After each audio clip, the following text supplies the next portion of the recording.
Баршаңызға сәлем, менің каналыма қош келдіңіздер. Бүгін сіздермен өте дәмді, осындай жұп-жұмсақ болып шығатын түрік десертін дайындайтын боламыз. Ең алдымен бисквитін дайындаймыз. 3 жұмыртқамыздың үстіне қантымызды қосып, жақсылап миксерлеп аламыз. Одан кейін оның үстіне ерітілген сары майымызды және жылы сүтімізді құйып, осылай тағы да жақсылап миксерлейміз. Ұнымыздың үстіне қамыр қопсытқыш және какаомызды салып, сәл араластырамыз. Одан кейін осы сұйық массамызға қосамыз. Ұнымызды бірден емес, осылай бөліп қосамыз. Миксердің көмегімен немесе венчиктің көмегімен осылай жақсылап біркелкі масса болғанша араластырамыз. Біздің массамыз дайын болды. Енді табамыздың ішін жақсылап майлап аламыз. Одан кейін жаңағы тестомызды құямыз. 180 градуста қызып тұрған пеште шамамен 20-25 минуттай пісіріп аламыз. Оған дейін сироп дайындаймыз. Сүт пен қантымызды ерітіп, жақсылап суытамыз. Бисквиттің піскенін осылай таяқша арқылы білсеңіздер болады.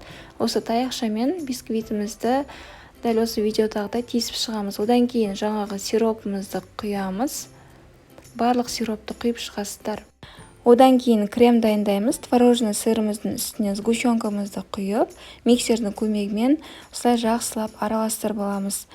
Бисквитіміздің үстіне осы кремімізді жағып, дәл осы видеодағыдай барлығын тегістеп шығамыз.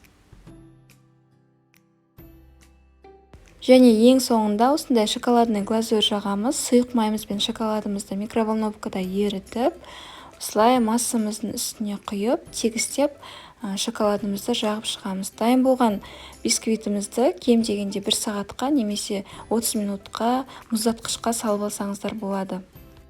Дайын болған десертімізді осылай кесіп шығамыз және ең соңында қалауыңызша осылай әсемдесеңіздер болады. Міндетті түрде дайындап көріңіздер, өте дәмді болып шығады. Сіздерге ұнайтынына сенімдімін.